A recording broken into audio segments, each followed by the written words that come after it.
Watch this vidcast, or I'll gouge your eyes out.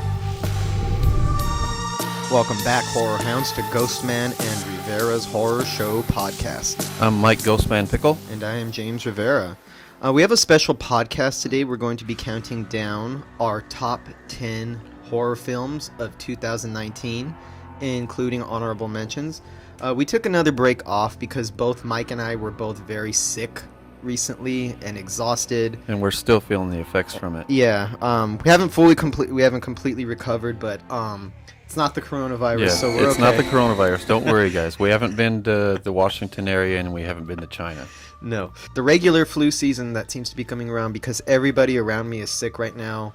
Everybody I know is either getting sick, are sick, or coming off, or just recovered from getting sick. And I know there's a lot of podcasts and horror pages and stuff have already released their best of 2019, but we're just the little guys, you know. We have to seek these films out ourselves. We don't get screeners in the mail yet. Yes. We will one day soon. Trust me, if we got screeners in the mails and we got invited to every press junket or press screening, our best of 2019 would have came before 2019 ends. Yeah, definitely.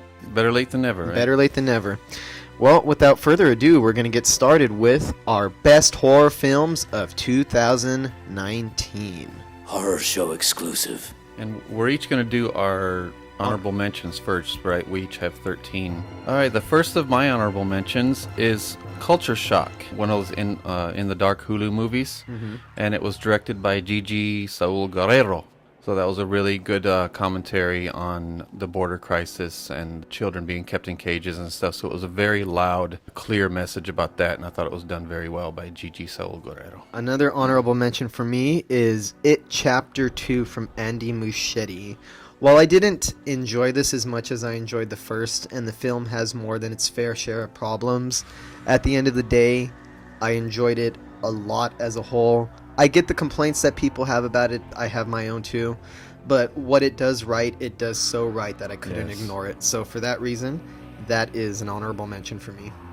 The next honorable mention for me is one of these ones that we packed in at the end of the year. Girl on the Third Floor. It starred the CM Punk, the wrestler from WWE. And I thought he'd done a very good job. It was creepy, it was original. Didn't quite make it in my top 10, but if it wasn't such a strong year, it would have, because it was a pretty solid film. And Mike and I will be discussing it more in depth next week. That's something we didn't mention. When we go through our honorable mentions here, if we haven't discussed it yet on the podcast, we won't discuss it today because we're going to discuss our top 10 mainly. But any that you hear that you haven't heard discussed on the podcast, we will discuss next week. My next one is Horror Noir, A History of Black Horror. While this technically isn't a horror movie, it is a documentary about horror films made for horror fans about the history of horror on Shudder. And on that end, I think it's worthy of making it into my honorable mentions because it's very informative. It opened my eyes to a lot of black horror films that I've never heard of before that are now on my radar and are on my watch list now. And I think it's important for any horror lover to watch this documentary because it made me realize that there is a much richer history of black horror cinema than any of us could have ever realized. And this is a celebration of all that. Informative, entertaining, insightful. Shudder did it again. And it kind of shined a spotlight on Ganja and Hess that everybody's talking about now. I got to see that. This year we will be reviewing Ganja and Hess. All right, so my next honorable mention is one that if you listen to the podcast, you heard me discuss this trilogy that I just discovered this year. The Hell House LLC 3 Lake of Fire came out this year. On its own, if it was combined with the other two, it would probably make it into my top 10, but all three as a trilogy, it's just really impressive that this director had a singular vision. And he wrapped it up really well in part 3, but I thought part 2 was better. So that's why this one's in my honorable mentions. My next honorable mention is something I enjoyed, but I know Mike didn't enjoy as much as I did. It was I Trapped the Devil from Josh Lobo. I felt that it was a horror film done on a very low scale that just reeked of atmosphere. I like the tension that it builds up. I like the mystery behind it. I loved everything in the basement revolving around the man behind the door who may or may not be the devil. And my honorable mentions list continues with one that you already mentioned, It Chapter 2. I was like you, there's a lot of really strong things about it, but I was just impressed with just how much they threw at that screen. It's just a huge blockbuster film with a lot of things thrown at you. Not all of it sticks, but Yeah. more than enough of it sticks. Most of it landed for me. It was a bit too much CGI, a little Yeah. CGI heavy, but it did have some really awesome scenes in it, like with the old lady. And then the opening scene, which is very effective. A much better second half than the first Oh, yes. series. Much better. For sure. My next honorable mention is from Adam Egypt Mortimer. Daniel Isn't Real. I really like this one just because I thought it was a very original concept for a horror movie, very well done. A little bit campy in parts, but campy in a good sort of way. And Patrick Schwarzenegger is a big part of why I like this movie. As you may or may not know, he's the son of the great Arnold Schwarzenegger, the Terminator. Completely different acting style from his father, and I thought he made for an excellent, if slightly campy, horror movie villain. Exciting premise, well done, and that's why it's one of my honorable mentions. I really dug that one. I also dug my next honorable mention, which was Eli. It's on Netflix. It's one of those movies where it's one thing for almost the entire runtime, and then the last act, it becomes something totally different, and I thought it worked. I thought the supernatural elements were really well done. I thought the psychological elements were really well done. It's a good performance by this kid. I honestly don't get all the complaints. I've seen a lot of complaints about this movie. A lot of people like passed it off as not being that great. I thought it was really good. Didn't make my top 10, but definitely proud to have it in my honorable mentions. My next honorable mention is The Headhunter, directed by Jordan Downey. And I like this one. For one, this is only 72 minutes long. This is a very short film, and it feels a lot longer than it is, but I don't mean that in a bad way, only because the story feels so expansive. It's about a medieval warrior that protects the realm from monsters and the occult. And while it's done on a very low budget, I think what makes this movie what really sells this movie is the location that it's at. The mountains, the house, everything in it seems totally authentic, and it feels like you are seeing something totally lived in. And where was that filmed? In Portugal? Yeah, Portugal, yeah. Oh yeah, Portugal. And this is a prime example of how even if you don't have a big budget, finding the right location can add so much production value to your film. My next honorable mention is, I can't not believe this is my honorable mention because it was so good. Ready or Not, starring Samara Weaving.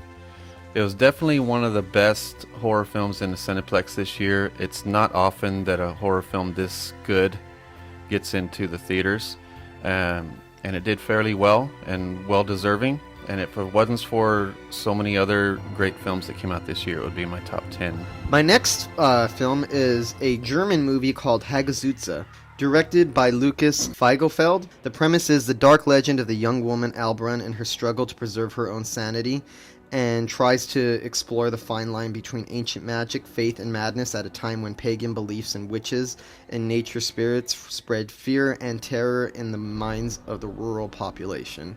This is one of those unique films for me because while this is in my honorable mentions, this is normally the type of film that would almost be guaranteed to make it into my top 10 horror films in any year. It has all of the qualities there, and I really loved it. But there's a couple of things that hold it back from entering my top 10.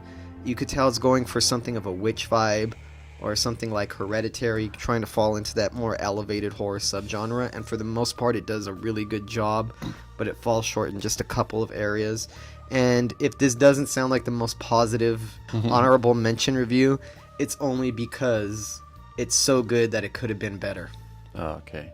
All right, my next honorable mention is not much of a horror film at all, but it disturbed me enough to call it a horror film. It's Lords of Chaos. Oh, good movie. Real good movie. About the Norwegian death metal band Mayhem, and about how one of the members started burning churches down. Now, this is another one that's kind of divides fans. Some fans love it, some fans hate it. Some fans criticize it for not being accurate. But I like what they did here. They took the stories of everyone involved and kind of mashed them together. So there's some stuff that you know is not true, but that's someone's story who was there and told it this way. So Yes. you can't really blame the director for that, but I thought it was highly effective. Had the gnarliest suicide scene I've ever seen in my life, and it's still Genuinely disturbing. yeah, it still kind of haunts me to this day every time I think about this movie. My next honorable mention is The Hole in the Ground, directed by Lee Cronin. That's my next honorable mention as well. Really? Oh, might as well dovetail these two together. Yeah. The reason this is on my honorable mentions is because it's exceedingly well done. It's just a typical bad seed movie about a bad child. We've seen this done dozens of times before. There's nothing remotely original about this movie. There's nothing groundbreaking about it, despite the fact that it's a pretty familiar premise that we've seen done many times before. It's an exceedingly well-made version of that premise. Yeah, the quality is apparent on every frame. And I think that's the mark of talent and a mark of quality, is if it's a premise you've seen millions of times, and even if it feels a little bit cliche, but you can still feel engrossed and get into it, that means you have a talented filmmaker at the helm. Yeah. So I guess that's why that's both of our honorable mentions right now. Yeah. My next honorable mention is another horror film that I know Mike didn't like as much as I did. It was Haunt, directed by Scott Beck and Brian Woods. I thought this was an inventive little horror movie. I liked the tension that I got out of it. It kept me in a good state of anxiety for a lot of its running time. Well, I could see some of Michael's complaints about the film, but it had enough claustrophobia, enough tension, and enough to keep me on the edge of my seat throughout the entire running time. And for that reason, it is on my honorable mentions list. Cool. And my next honorable mentions, this is one that you didn't like as much as I did. Scary Stories to Tell in the Dark. I grew up on these stories. I thought it was a really solid telling of them. It didn't completely blow me away. That's why it's in my honorable mentions. But it was done as good as I could have expected. But I really enjoyed it. I thought every one of the stories were done well. Even though I wasn't a big fan, it does have some exceedingly well done horror sequences spread throughout the film that I can't deny. My next honorable mention is one Michael already mentioned, is Lords of Chaos.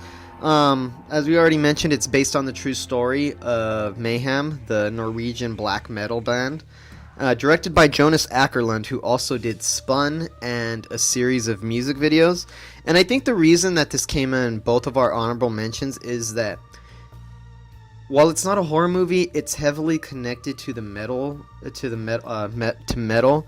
To the dark side of metal. To the dark side of metal. And metal is inherently horror. I've heard so many people say that if you were to file music the way that you file films under genres, metal would end up in the horror section. And this movie just screams metal. I know that there's some embellishments of truth in here, but underneath some of the embellishments, there is a real truth to a lot of the story. And it's a very disturbing story, one that gets under your skin. And as Michael mentioned earlier, it might have the most disturbing suicide I've ever seen in a film. One that was actually a little hard for me to look at head on. And it's a film about the danger of posers. Yes, it is. Varg. Fuck Varg. Shut up. So my next honorable mention, Quentin Tarantino would be disappointed by this, that it's not in my top 10. Crawl, the alligator movie from Alexander Aja. First of all, really solid movie. I love the look of it. It's almost a surreal look that's grounded in reality. You're stuck in the middle of a storm through this whole thing, and then alligators are stalking these people through the storm waters. They took there's a weird color to it, like the greens are really saturated. The blues of the water is really saturated and almost gray blue looking, and it makes it just pop off the screen, and it makes these alligators seem like they're really coming at you. Even the CG shots, CG shots were done really well in this, but overall it was just a typical monster movie for me that just looked really good, and it was really solid, and there was some good drama going on with the main character and her father, but other than that, it was just a really fun monster movie. So for you would say this is an example of the craftsmanship elevating a familiar premise. Yeah. Okay. Exactly. I think that's a fair assessment. My next honorable mention is, I'm pretty sure you might have it at your honorable mentions or in your top 10, I don't know, we'll see, is The Perfection from Richard Shepard. Ah. And this one, at the time that I saw this movie, I actually thought it had a solid shot of ending up in my top 10 horror movies of the year when I saw it earlier in 2019. And that only speaks for how impressive 2019 ended up being in horror, because it didn't make my top 10. It is my favorite body horror movie of the year. I love the performances from Allison Williams and Logan Browning. I love that the way the story is told. I like the editing. I like the excitement. I like the gore. I like the story. I like the twist. I like the premise. Overall, exciting horror movie from start to finish, and some of the most effective body horror I've seen in years. And it puts the Soska sisters' latest opus to shame. So that's why it's in my honorable mentions. That's for sure. And it's one of the standout Netflix horror films of the year for me. I'll have to admit, I forgot about The Perfection because it was so early in the year.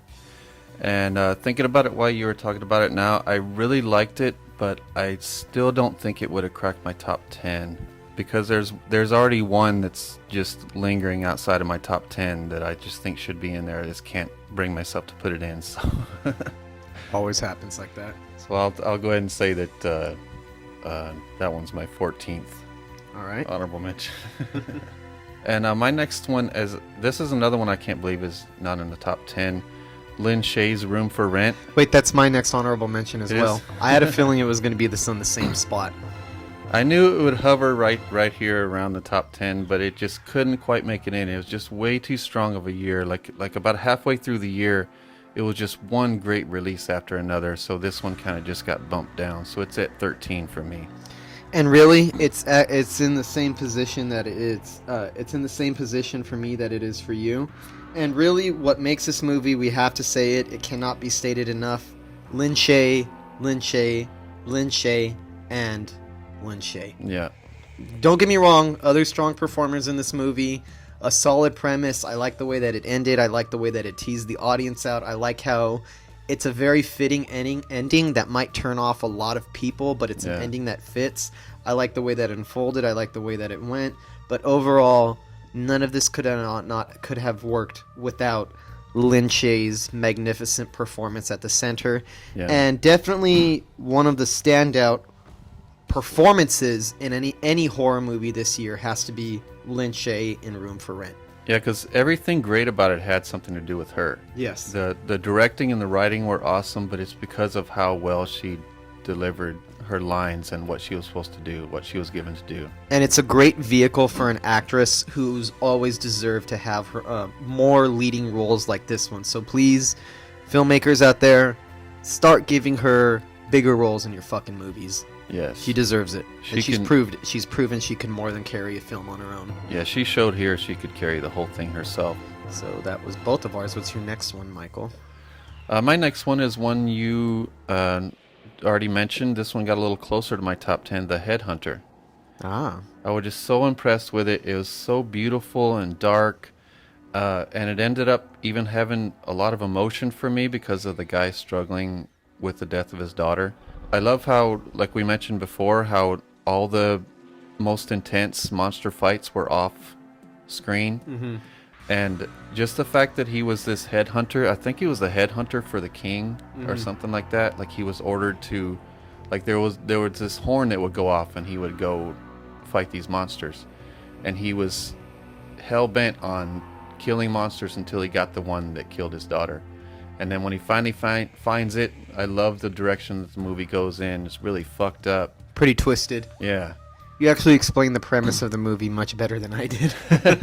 I love the design of his armor.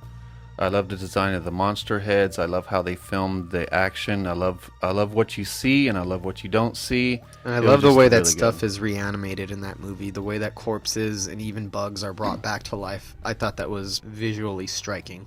My number 12 is another horror movie that I know Michael didn't enjoy as much as I did. And I didn't enjoy it as much as the rest of the horror community did. It is Us from Jordan Peele. I liked it because it was really entertaining. It was balls to the wall. It was audacious. It was on a grand scale. Granted, I think that Jordan Peele didn't quite hit the mark the way that he intended to with this movie, but that's only because he was reaching so high with this film and he was trying so hard to get to another level of filmmaking. And overall, I was really impressed with the effort. I don't think this has the same classic feel that Get Out does, and I don't think it's quite in the same league as that one, though it's definitely a much more ambitious movie. But it shows the growth of a director who's very ballsy and willing to try out new things. And it's more than enough to end up on my honorable mentions, and it's more than enough for me to just really look forward to whatever it is that Jordan Peele does next. A really exciting voice in the horror genre to look out for. Yeah, I've said it before. I'm still excited to see what he does next, but I think he just got a little too ambitious with that one, and it kind of fell flat for me in a lot of ways. But the first act was really good. I liked that one, and I liked where it was heading. And it was another one of those that the only reason I disliked it so much is because I seen the potential in it, what it could have been, and that's why I was let down by it. My final honorable mention before we get to our top 10. I almost labored to get this in the top 10, but I just couldn't squeeze it in there. Lose. Fantastic movie, but that's okay.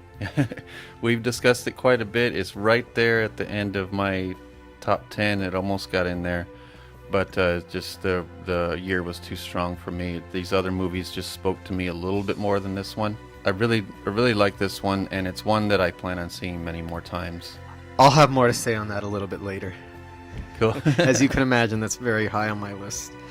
Now, another movie that almost cracked my top 10, and I'm surprised it didn't, was Ready or Not, one that Michael already mentioned. It seems to be a big theme of horror movies this year. Not just horror movies, movies in general. There seems to be this eat the rich theme that keeps appearing in a lot of horror movies and a lot of regular movies as well. Yeah. And I thought this was handled very well. Directed by Matt Bettinelli-Olpin and Tyler Gillette. What really made this movie for me was Samara Weaving. I think she's one of the rising stars in the horror genre. She's cute, she's likable, she's charismatic, she's a natural screen presence, she's easy to watch and very easy to root for. And I like the design of the house in this film itself, the way that it just reeks of old money and aristocracy, where you could see that somebody who would own a house this freakishly perfect might be a little bit sinister. They don't seem like real people. Their behavior is a little too nice. It's a little bit too fake.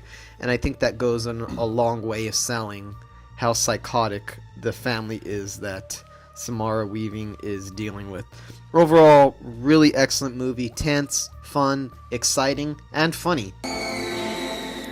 Does so many things well, and just for those reasons alone, it almost made my top 10. I've seen this end up on a lot of people's top 10 horror movies of 2019, and I can totally see why. So that brings us to our top 10. You're listening to Ghostman and Rivera's Horror Show Podcast. All right, you ready to kick off with your number 10, Michael? Yep. My number 10 I squeezed in right at the end of the year, and I almost skipped it because James did not like it. But I went ahead and checked it out with some friends, and I ended up loving it. Knife Plus Heart. It's from 2018, but it was in festivals for quite a while before it got here.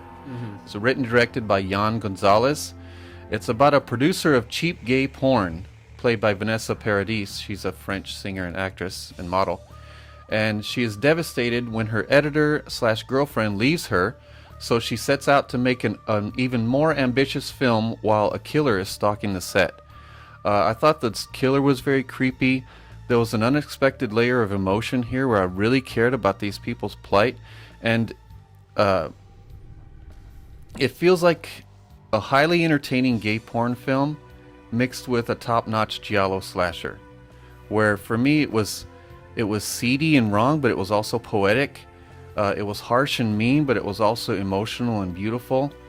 It was equally fun and disturbing. It was serious but titillating. I love all the crazy gay club scenes that immerse you into that world without being cliche. And then I love the appearances of the crow. It's cool transitions, very creative. The dildo knife was awesome. The killer was... That has to be one of the most inventive kill scenes I saw all year. Yeah. You'll know if you watch Knife Plus Heart, you'll know when you see it. Yeah, because it goes in the butt and in the mouth. Yes. As you can imagine. It has a fun spirit to it, but you still feel the weight of it. You really feel how these deaths are affecting the producers and the crew, and the frustrations when the cops don't care. And as you can imagine, this speaks to real life in many ways. When a lot of times when marginalized people or marginalized communities don't get the attention that they deserve just because the way that other people view them. Yeah, and I don't know if it was, I'm pretty sure it was deliberate, but it seemed like a commentary on AIDS, on the AIDS epidemic, how when it first hit. This takes place in the 80s, I believe, right? The Yeah. 80s or the late 70s, sometime around that era. So when AIDS hit, nobody gave a shit. Scientists didn't give a shit. The president didn't give a shit. They didn't want to put any research into it. They didn't want to call this the epidemic that it was, and they just let these poor people just die, and they didn't care. And this was a very good commentary on that. So just a good mixture of a serious message with a lot of poetic and disturbing fun. So I really enjoyed it. Okay, I need to clarify something about that movie. I didn't dislike Knife Plus Heart, and there's a lot of elements that I really enjoyed about it. I think that it's stylistically, it's very impressive. I think it's a very accurate throwback to what giallo films were like, the way that they're filmed, the lighting, everything about it. I have to admit, I did not watch that movie under the best conditions possible. There was a lot of things going on around at the time when I was watching it that was hindering my ability to enjoy it. I did see a lot of the quality in it. It just didn't really impact me heavily. Having said that, this is one that I definitely would, and I didn't get time to rewatch it again before I put together my list. I would definitely reconsider this film or watch it again to see if I have a different perspective on it. And when I watch it again, I'll watch it in a better environment and in a more clear state of mind when I actually see it. So I don't dislike Knife Plus Heart. I just don't think that I was able to appreciate it under the circumstances that I was watching it under. Well, for me personally, I love the mixture of emotion and disturbing images. Yeah. And I love that I was able to care about this. Every one of the porn producers and the crew, I felt like I knew all of them. I felt every time one of their friends died, I felt it. Every time they died, I felt it. So it's something you really felt for the characters in this one. Yeah. Okay. So it wasn't just a bunch of victims being killed for me. For me, I was invested in these characters, and it kind of hurt to see them killed. And then to see that kind of emotion mixed with this stylistic flair, I just had a really good time with it. Good choice. I'm definitely going to rewatch it. So my number 10, it's very interesting that our lists keep dovetailing in certain ways. Your number 10 is Knife Plus Heart, which is a throwback giallo film. My number 10 is In Fabric, which is also a throwback giallo film. It's very interesting that two giallo movies came out this year that felt authentic to what they were. Now this is another one where I struggled with it. I almost didn't put it in my top 10, and I almost put it in my honorable mentions, because I do think that not even the second half, I'd say the last 40% of the movie is heavily flawed in a lot of ways. But overall, I just loved it so much. I found it to be a very engrossing giallo film. I loved the first part of the movie so much with the main character, who was played by Marianne Jean-Baptiste as Sheila. She is a big part of what made this movie. The director of this movie is Peter Strickland, and he's actually not really known for making horror movies, so this is his first big stab at the horror genre, and I think that he delivered very well. It actually gave me the vibe that I got off of a lot of my favorite Argento movies or a lot of my favorite giallo movies. I thought it had fantastic atmosphere. I thought that it wasn't particularly gory for a giallo movie, which surprised me a little bit. I thought it was going to be a little bit more fucked up.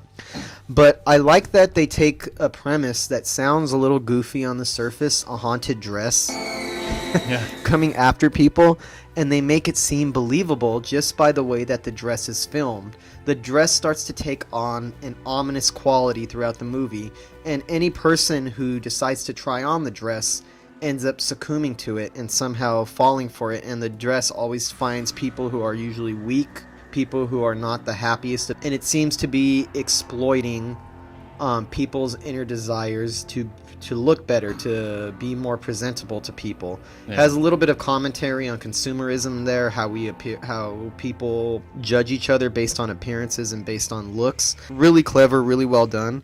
And what really redeems the movie for me is that even though the second storyline, because it involves two major storylines, the second storyline is not as strong as the first one, the way that it ends really brings it all together for me. That really pulls the story together and makes it feel like a very compelling whole. I liked a lot of the acting in it. I thought it was actually pretty funny too. There's a lot about this movie that I found really humorous. It was certainly a lot funnier than I anticipated or I expected it to be. Yeah, that's some absurd humor too. Yeah, it seems to also be saying something about the workplace, the way that bosses overlord over their employees, the way that they micromanage to the point of not even treating their employees like human beings, and it's played to comical effect, and it's done to more than one character in the movie. And these pair of gay middle managed bosses, man, those guys are fucking funny. They're a big part of what sold a lot of the humor for this a lot of the humor in this movie. Deadpan delivery by saying these ridiculous things to their employees. These ridiculous, absurd things that any reasonable person would probably snap at if their employer told them, like, are you fucking kidding me? But it was really funny, really atmospheric, a good throwback Giallo movie. I liked the playfulness of the filmmaking. I liked the direction that it went in. And I also have to say another big part of what made this movie for me is, what is her name? Miss Lockmore, Fatma Mohammed, as the lady who runs the store where the dress is at. And what I find really funny about her is that she's always saying these really mystical, strange things that no person would ever want to talk to somebody like that if they were trying out clothes. Everything is spoken in metaphors, everything is hyperbolic, and none of it sounds natural. But there's something kind of hypnotic about the way that she speaks that draws you in. She makes it sound appealing. Everything sound much grander and more appealing than it is. There's some inexplicable imagery in it, like the old man, and I'm guessing that this is a coven of witches who are running this clothes store. The old man who likes to masturbate while the other witches are playing sexual games with a mannequin. It's a scene you'd have to see to believe. But there's so much striking imagery in this movie, so much that I loved, so much that I enjoyed, so much inventiveness in the filmmaking, so much originality, while still being a fantastic throwback to a different style of horror movies. And for all these reasons, In Fabric cracked my top 10 in spite of some of its flaws. Alright, where my number 9 is Daniel Isn't Real. Directed and co-written by Adam Egypt Mortimer, who also did Some Kind of Hate, which I was impressed with as well. And co-writer Brian DeLue, it's based on his novel. I thought this was a highly effective film. I'm very impressed with Adam Egypt Mortimer. In Some Kind of Hate, you see that he's a quality director, but he also loves the campiness of horror. He seems to... Yeah, you could definitely see it with the Patrick Schwarzenegger character. He's very campy, but still sinister. You can see almost some campy B-movie qualities to it, but there's a quality and artistry there, where usually when I see a director with this kind of talent and this kind of quality in his delivery, it's much more where he's directing a movie for himself. Mm-hmm. But this guy directs movies for audience. I can see a lot of crowd-pleasing things, is what I call them. High-quality filmmaking while giving you some really fun shit to grab a hold of and have a lot of fun with. So that's what I like about this Adam Egypt Mortimer. I think the campy qualities are part of what makes the movie so enjoyable. Yeah. The fact that it takes itself seriously, but it doesn't take itself too seriously. There's a sense of playfulness at work in the filmmaking, and it certainly shines through Patrick Schwarzenegger's performance. Also, it's a pretty inventive and a fairly original premise. Yeah, and it's a really good take on the imaginary friend. It's like Drop Dead Fred gone wrong. It's interesting. You would think that there'd be more horror films about imaginary friends because there's so much horror to exploit from that concept that I'm actually surprised that this is as original as it is. It feels like we should have gotten tons of horror movies like this already. But I love that Adam Egypt Mortimer took a premise like this and made it atypical. He could have made it very typical. One of the things that made it atypical is the star Miles Robbins as Luke. He was excellent. Patrick Schwarzenegger, as you said, as Daniel was really good.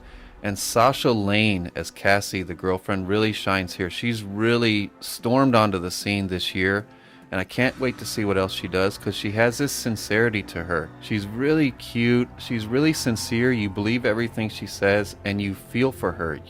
She's got a layer of emotion in her performances that really endear you to her, and I just love this girl, Sasha Lane. I love all the quick shot montages in here, the ominous swirling cloud. There's stuff that lays the foundation for emotion and for the story, and then there's also these flares of style and fun, and there's just a lot of stuff that I love about horror films is packed into this one movie, and the fact that it's such a small movie, low budget movie, that feels bigger in so many ways. I was just really impressed with it, and plus I had a sweet romance on top of it. Yes. Between Luke and his girlfriend.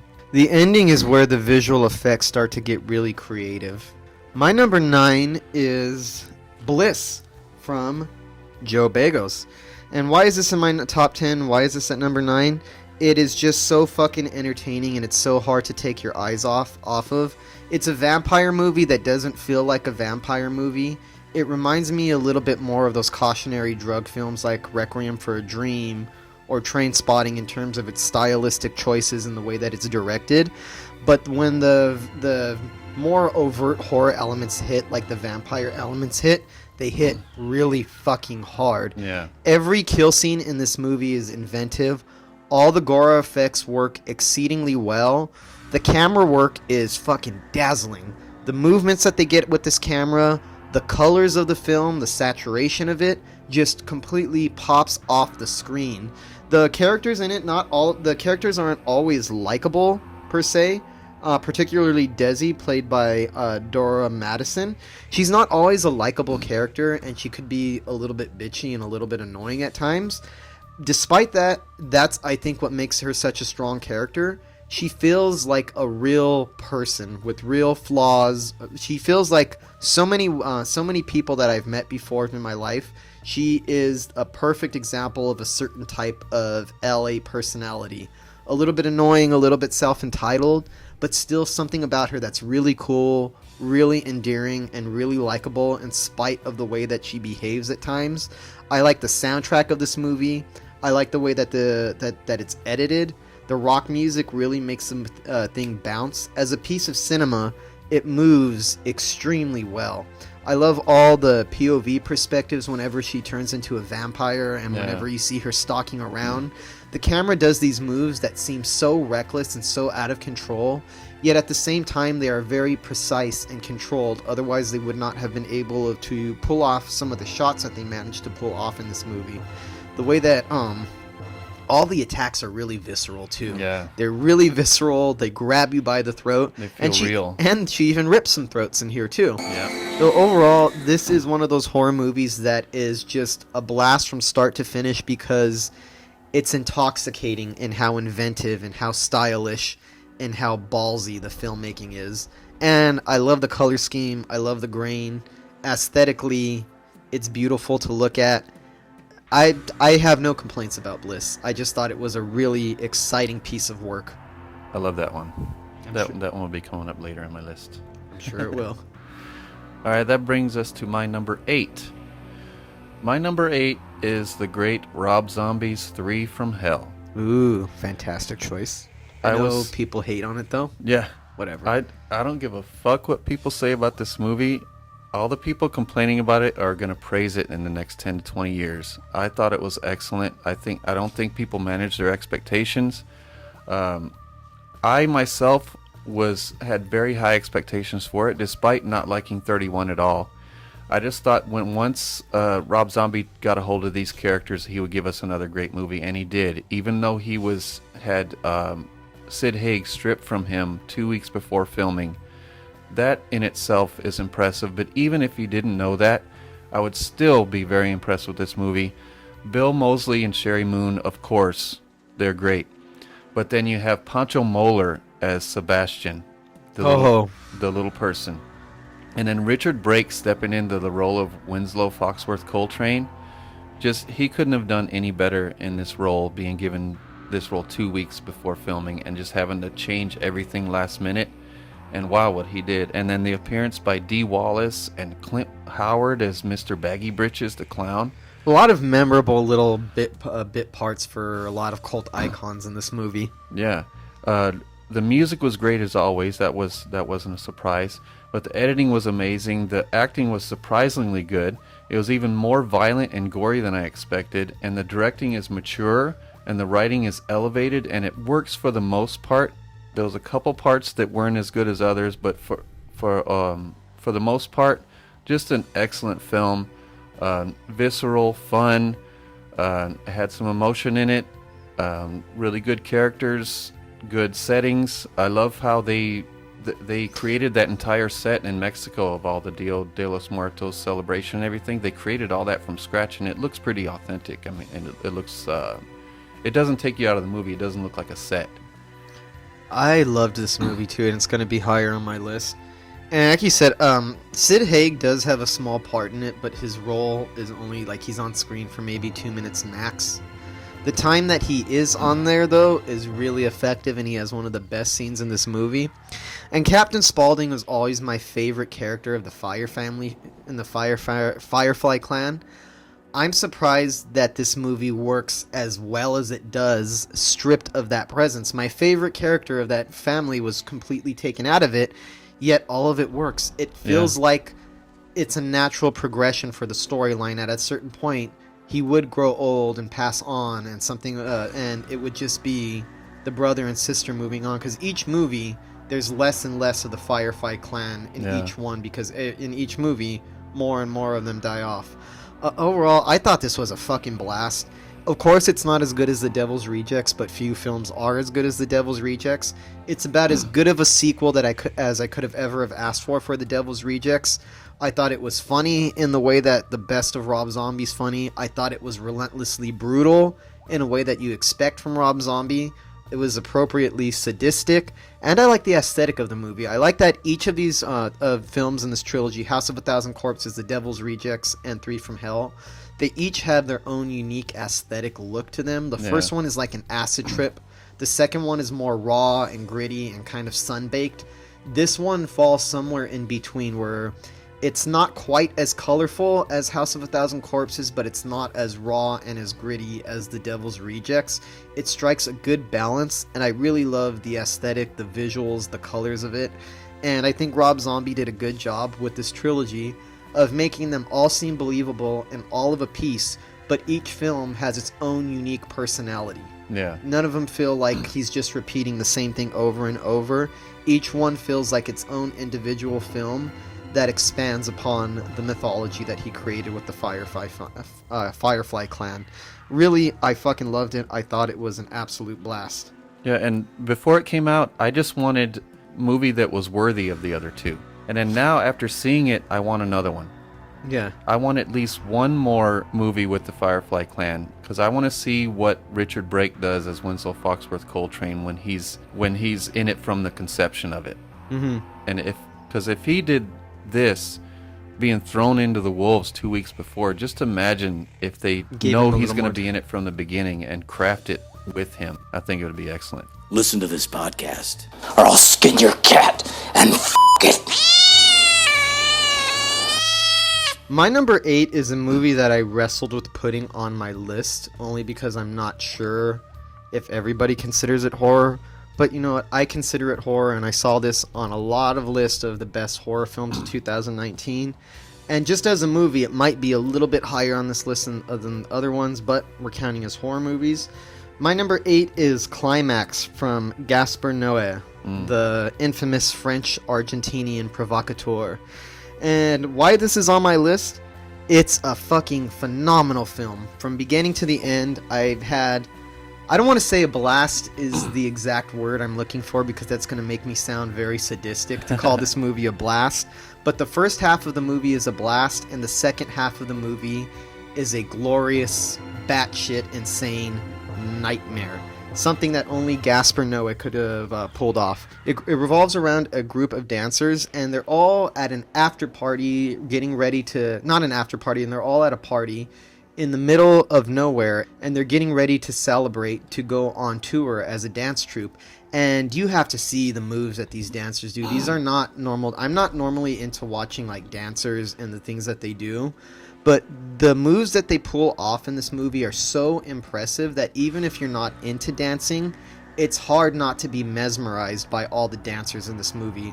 The way that they contort their bodies, the way that they push them in unnatural directions, it's physical, it's aggressive.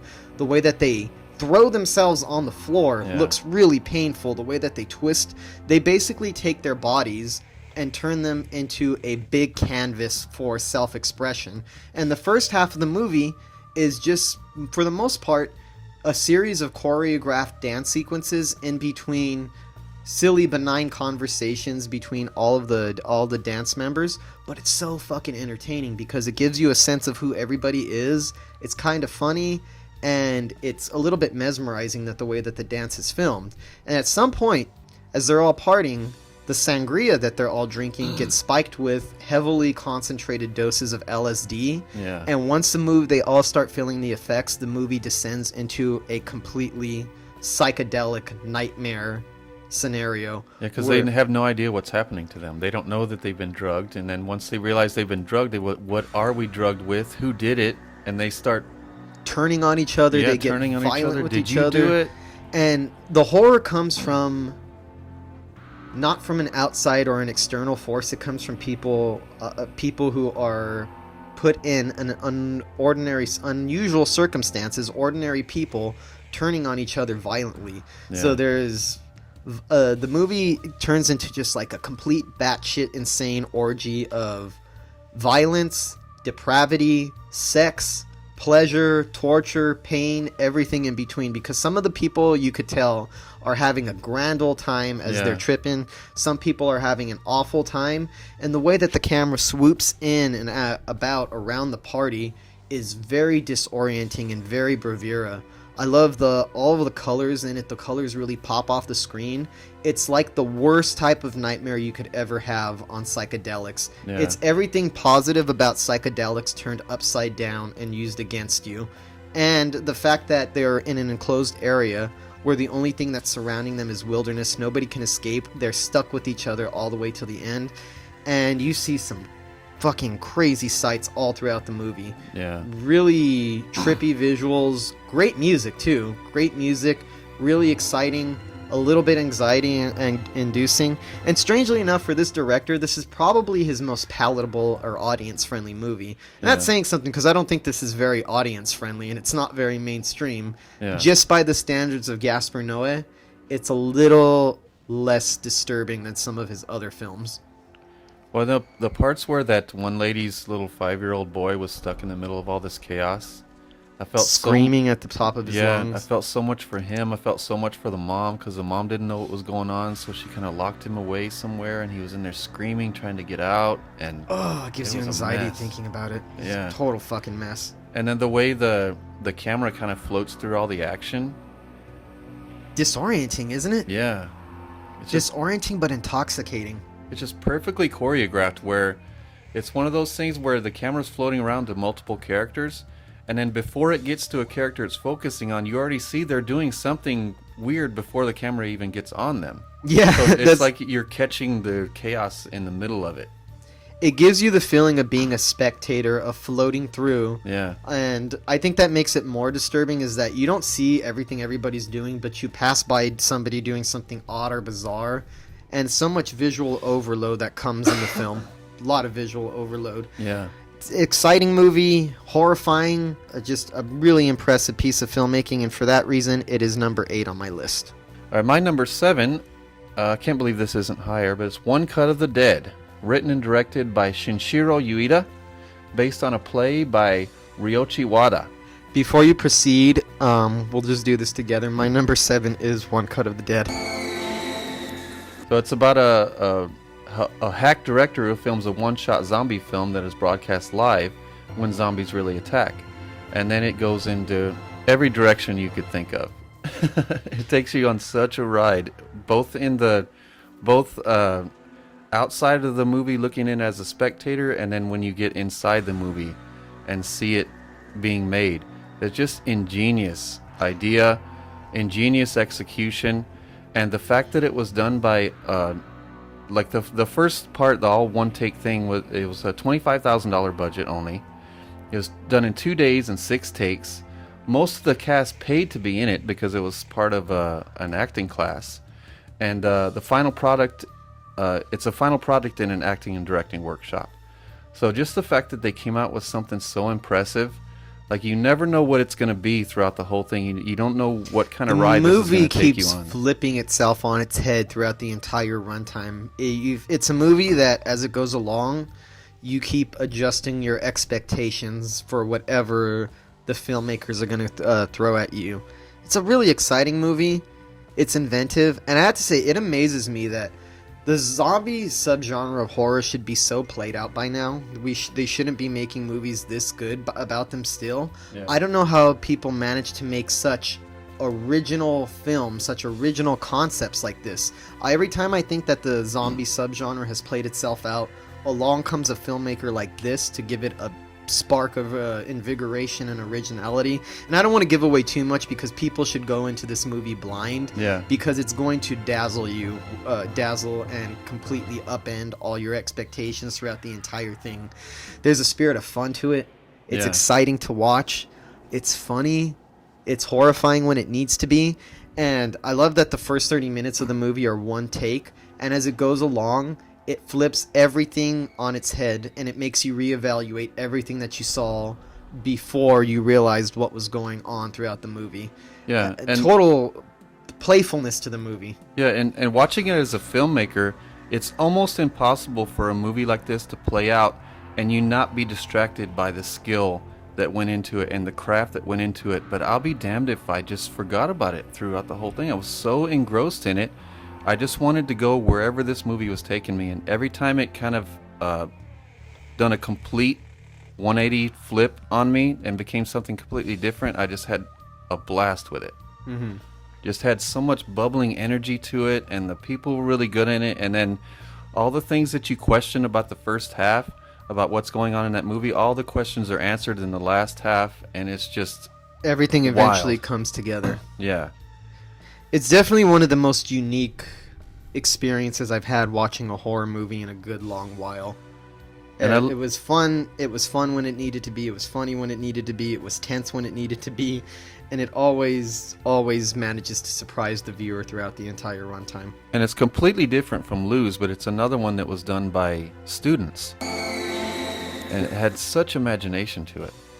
I've seen a lot of student films blowing away mainstream movies with bigger budgets this year. Yeah. So shout out to all the indie filmmakers out there, all the student filmmakers who are doing really innovative work outside of the studio system.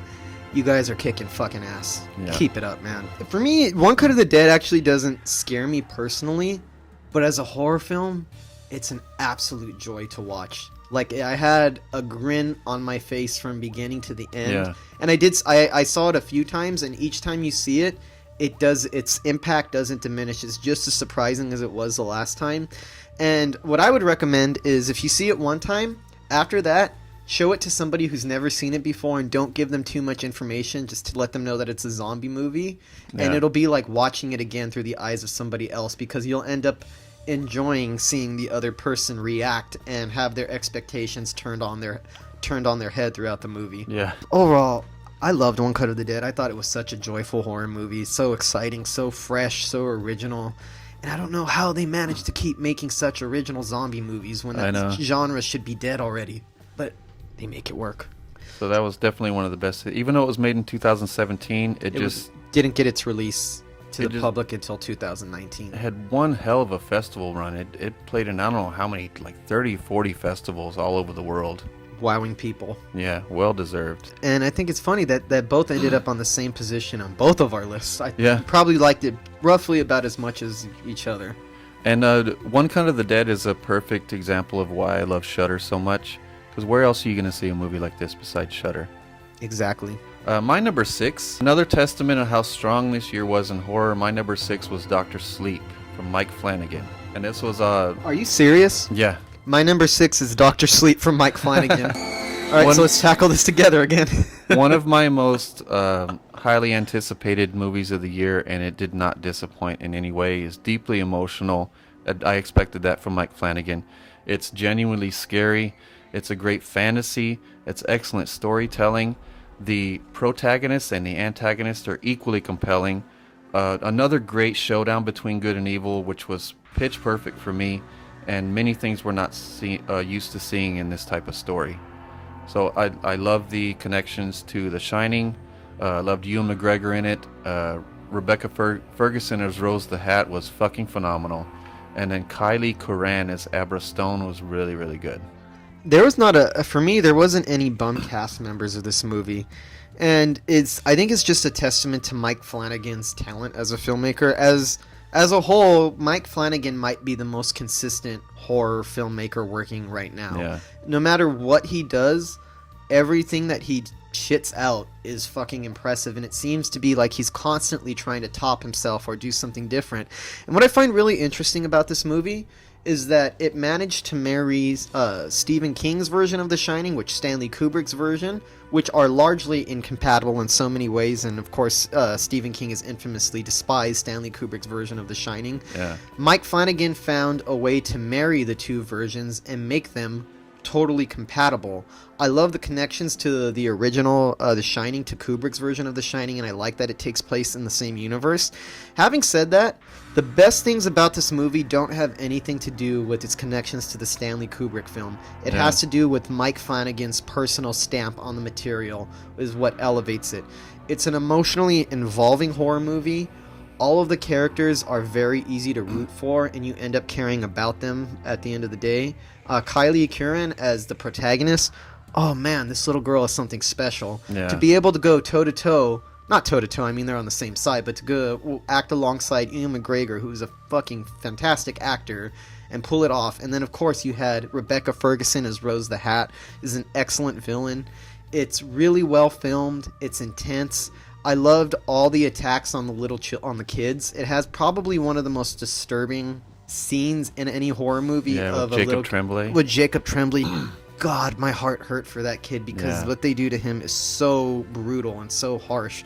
There's good little moments of surrealism that Mike Flanagan throws in here, and I also like that he manages to make certain scenes scary that normally wouldn't be scary in another director's hands. And I'm thinking about the villains getting what's coming to them.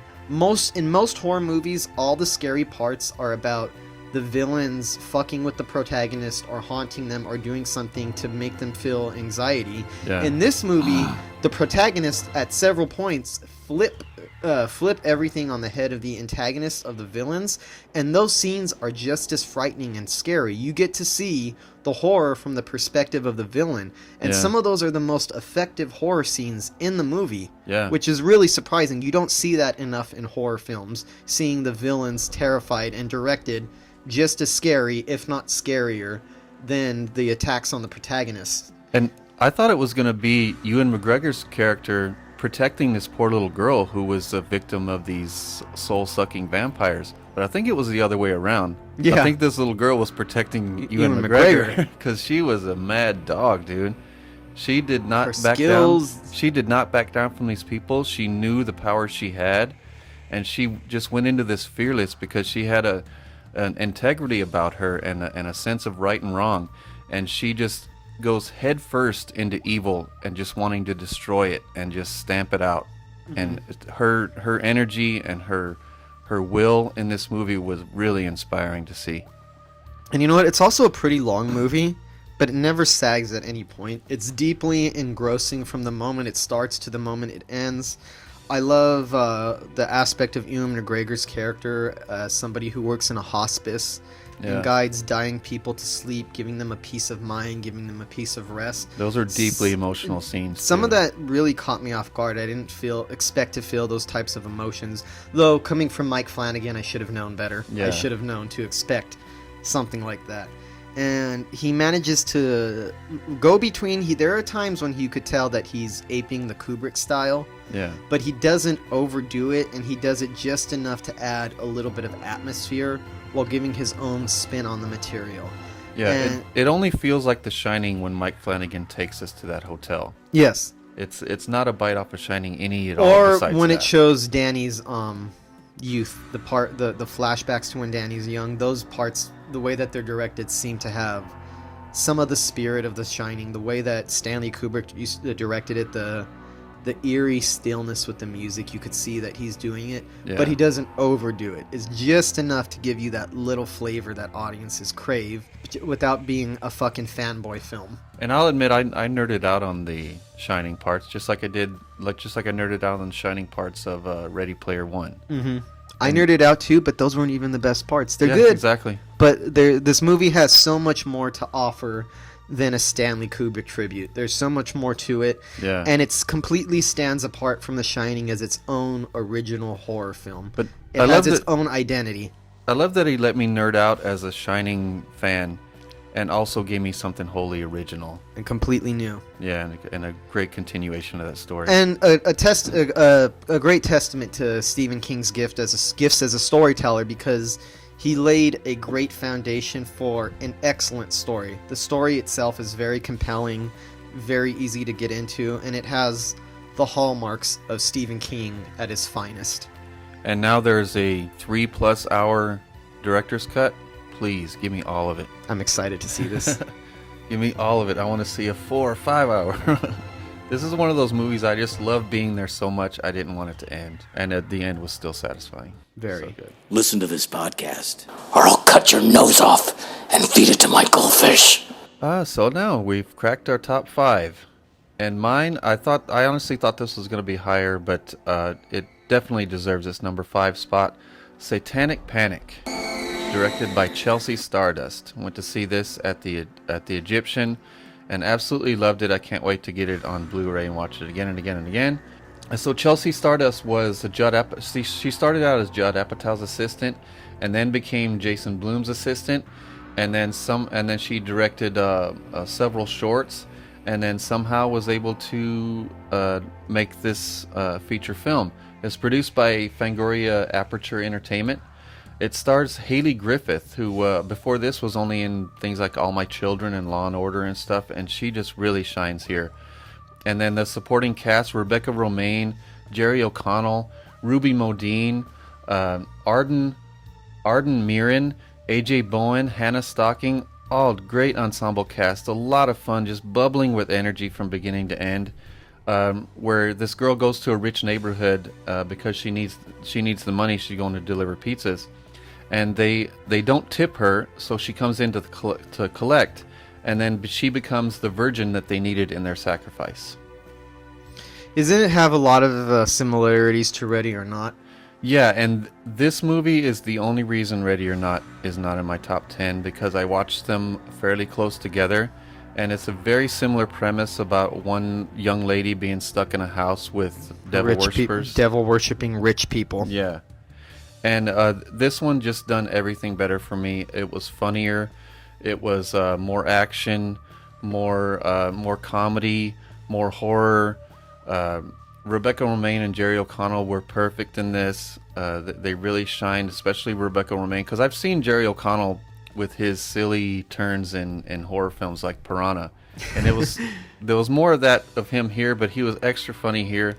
And just Rebecca Romijn was the one that impressed me, especially the places that she went in this role were just very impressive.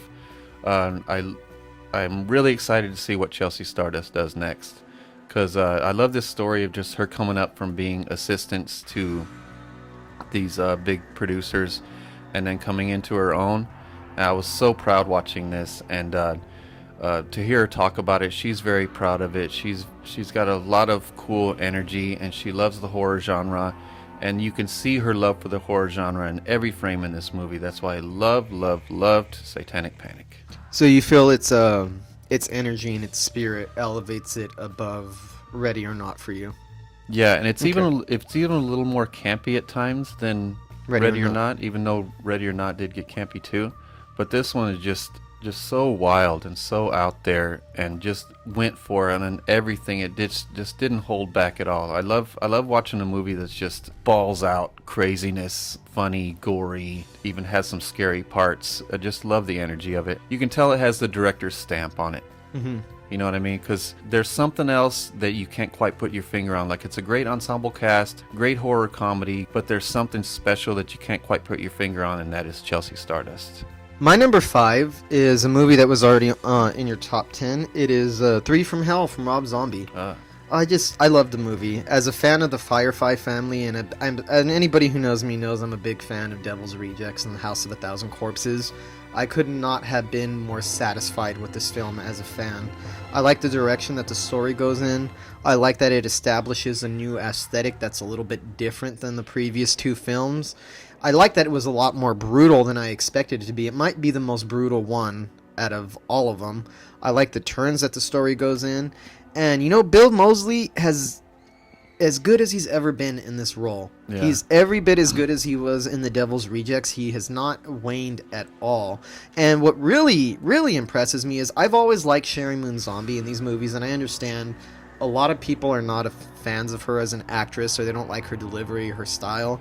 I personally think her acting style is extremely well suited for a character like Baby Firefly. Yeah. And I saw a lot of people complaining about her performance in this one being too over the top or being too wild. I think she is the star of the movie. Yeah, it's her best.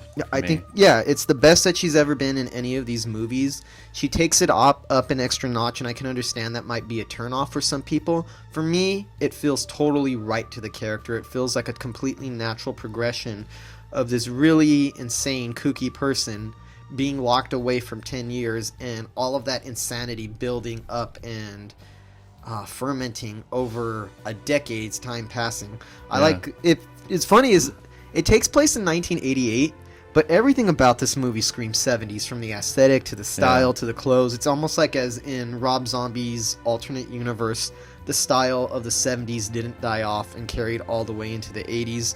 It has the funny moments that you would expect from a Rob Zombie film, particularly from a film about these characters, and it has a lot of scary moments as well, a lot of brutality that'll satisfy gore hounds for sure. And of course, it's always impressive that Sid Haig, for me, the best character, is largely absent from this film, but it doesn't detract or take away from the story. It feels like a natural progression of the storyline. I like the Western aspect of it, the way that it twists at the end. I like the settings in Mexico, and I think it's kind of funny, and I know a lot of people, this is another thing that people don't like about it, but I do like. It takes these characters that are vile, heinous, hateful, awful people that you would never want to have anything to do with in real life. You would stay as far away from them as possible, and somehow makes them kind of endearing. Yeah. You end up understanding them on a human level as people. You understand their attitude to a certain extent. You don't justify or excuse anything they do, don't get me wrong, but I feel like you really get a sense of who they are as people outside of their psychotic tendencies. And of course, adding Richard Brake to the mix was a really good. He wasn't as good as Bill Moseley and Sherry Moon Zombie, but that's only because these two characters are already well established in the canon, and we already come to the movie with a sense of history about those characters. For him to mix it up with those two as well as he had, by just being thrown in it without any kind of backstory to give him too much context, makes his performance even more impressive, that he was still able to stand out in it. I liked all the little supporting turns. I love Dee Wallace in the movie. I thought she was a memorable part. There's so many bizarre little sequences that are filtered throughout the movie. Overall, I just was a big fan from 3 from Hell, and for me, it's definitely one of Rob Zombie's best movies. I love Dee Wallace's line, "You're something fucking else, bitch."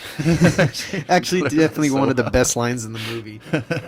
3 from Hell, my number 5 of 2019 horror films. Cool, and we go from your 3 from Hell to a higher brow movie, an elevated horror movie, if you will. Midsommar is my number 4, the great Ari Aster. This one is another one of my most anticipated movies of the year. Didn't disappoint at all. No, it didn't disappoint me. It turned my expectations on their head, because I was like, all right, the director of Hereditary and The Strange Thing About the Johnsons is doing a movie about a killer cult. This is going to be some scary shit. And then I watched it, and I was about midway through, and I'm like, I'm not scared. What is going on? Come on, Ari Aster, scare me. And then I was like, okay, he's not scaring me. And then I see these horrific images in front of me, and I still feel this feeling of euphoria and happiness and light and love. And I'm like, what is this filmmaker doing to me? And just the fact that he just jerked around my emotions like that and just smacked around my soul like that for this 2.5 hours was just so impressive. Taking horrific images and throwing them in my face and making me feel something completely different from what I'm seeing on screen, and I couldn't figure out how he was doing it. And that's the main reason why Midsommar is my number 4. Besides, of course, Florence Pugh. I was about to say it. You can't forget Florence Pugh. Yeah. Ari Aster has this gift of taking his leading actresses, putting them through the ringer, and when they're done, they come out with fucking fantastic acting performances. It ranks up there for me with Toni Collette's performance in Hereditary. Yeah. Florence Pugh's performance, like, I watched her in here, and I couldn't believe that I hadn't seen her before. I couldn't believe that she wasn't, like, the biggest star in the genre. And then I realized after seeing it that I'd already seen her in like 4 or 5 other films and really enjoyed her in it. She's in Little Women right now. Yeah, but this one right here, she just became this person, and she really grabbed my attention more than anything she had been in previously. Even though, I just couldn't believe it was her. It just didn't act like herself. She didn't act like herself. She was so much more memorable. You felt for her so deeply that I'll never forget her now, because like I said, I've seen her like 4 or 5 times before, and was even impressed with a couple of things she done, but I still didn't even know it was her when I watched this. And I'm pretty good at recognizing actresses. He took a character actress that I'd seen a few times and she didn't really grab my attention, and just made a movie to showcase just how talented she was, the deep places that he could take her and that she was capable of in this movie. And then from now on, I'm always going to watch her career and everything that she does from now on. It made me stand up and take notice. And that's what Ari Aster does. Hereditary, for me, it's already one of the best horror films, one of the best of the decade, and really, it might go down in history as one of the greatest horror films of all time when it all is said and done. Which is why I'm surprised at Midsommar. I don't like it quite as much as Hereditary, but to have a follow-up that's as impressive as it is, as disturbing as it is, that feels as original as it is, and is as exciting as it is impressive. Yeah. A lot of is in there, sorry. But it really, for me, shows that Ari Aster is one of the leading voices in the horror genre right now. Yeah. Nobody else is making horror films like him. Nobody else is going to these deeply emotionally uncomfortable places where what makes his horror film stand out is before you get to the actual horror, and believe me, there's plenty of horror to spare in both Hereditary and Midsommar, but before we get to that point, the audience is put through the ringer emotionally with just regular human drama that is so intense and so disturbing and so sickening that it's almost as horrifying as the horror elements of the movie. Yeah. And it helps to always put you in an unsettled state of mind. And I think that's what makes it effective. I can definitely see some of the euphoria you got off of this. To start off the way it does, the movie kicks off on a very disturbing, distressing, and ugly note. Yeah. And then to segue into the light, into the bright, into making these horrific imageries seem joyful, Yeah. dare I say it, only makes it more disturbing, because you're looking at it as like, why is this so joyful? This is fucking wrong on so many levels. Everything that I'm seeing here is fucking wrong. It's not right that we should be feeling this way. Yeah, you almost feel depraved for enjoying it. It's actually slightly higher on my list than it is yours, but it's fucking phenomenal. One of the best horror movies of the year, unquestionably. And it's a familiar premise that we've seen many times, but the directions that he takes it and the emotional depths that he takes this story, just turning your expectations on their head and giving you something completely different. Like I was saying, I was just so confused that I was feeling something totally different than I was seeing on screen, and I couldn't figure out what it was, and it's Ari Aster. So that's my number 4. My number 4 film is Tigers Are Not Afraid, the Mexican horror movie from Issa Lopez. That's actually my number 3. Is that your number 3? So your 4 is not my number 3, so we might as well discuss it at the same time. All right, perfect. So we'll discuss it at the same time. This is on my list because it reminds me of some of the best work of Guillermo del Toro, while still feeling like its own individual thing. Aside from the horror elements of the movie, the film is heartbreaking. It's about a group of children in Mexico whose parents were killed by the cartel, so they kind of had to fend for themselves. Like, aside from all the horror points, this is a very heartbreaking film because, you know, a lot of children in Mexico have to live with this reality every day, the way that the cartel rules over and lords over that area and terrorizes people and destroys innocent life indiscriminately. Yeah. And it makes it more heartbreaking to see these sweet children having to face the type of horror that no human being should ever have to go through in their lifetime, let alone somebody who's only 7, 8, 9 years old. So that already alone is breathtaking, but it's not exploitation. It doesn't feel like it's exploiting that aspect. It's just bringing you a certain part of reality that's not confronted enough on film and putting it in your face, and it's really heartbreaking. And then on top of that, there's the horror elements that sneak up underneath the story that only elevate it a little bit, because these kids are already living in a world of horror that when the more surreal horror elements come up, the more supernatural elements start to come up, it seems like, how could this get any worse? Like, how could you even take it in an even further direction? These poor kids are followed by the ghosts created by the war. Yes. By all these dead people. They have to step over the dead people in the streets to get where they're going. And another interesting thing about this movie is kind of like how I mentioned about in Dr. Sleep, the villains being harassed by the protagonist is pretty scary. In this one, a lot of the ghosts are not bad ghosts. A lot of them are just victims of the cartel, spirits that are not at rest, that want their revenge for what happened to them. And they're sinister and scary. Yeah. Even though you know they mean well, from a child's perspective, you would be horrified by all these ghosts coming at you. So on top of it all, it's just a wonderful ghost story. It's a really good piece of storytelling. It's emotionally involving. The CGI elements work surprisingly well, like the CGI bear. Yeah. Which shouldn't work as good as it does, but somehow it manages to work. Everything works in this Everything about works in this movie. The emotional layers that Issa Lopez piles on top of the movie throughout. And the fact this movie is really short. It's only an hour and 20 minutes, 83 minutes, and it feels like you've seen so much more by the time that it's all finished. It's so involving, it's so heartbreaking. It's scary when it needs to be. It breaks your heart. I'm not going to lie. The movie made me pretty emotional when I was watching it. And the ending, in some ways, is sad, but it's almost inspiring. Yeah. It's about overcoming adversity, about facing the worst circumstances that you could ever face in life, about losing people who are close to you and seeing the worst parts of humanity, and somehow still being able to rise above it and becoming a stronger person in spite of it, and knowing that you're going to carry on in the face of such hardships was very emotionally moving for me. So while this is not the scariest horror movie to come out this year, it's the one that most moved me on a human level, one that most really tugged at my emotions and made me feel like a different person when it was over. There's so much humanity in here, and I'm really looking forward to anything that Issa Lopez does in the future, because she's got a gift. Child actors are already hard to work with as it is. Yeah. To be able to direct these types of emotionally mature performances from actors of this age is pretty fucking impressive. And these children had no acting experience. Zero. They had never been in anything. They weren't even shown a script before they came to set.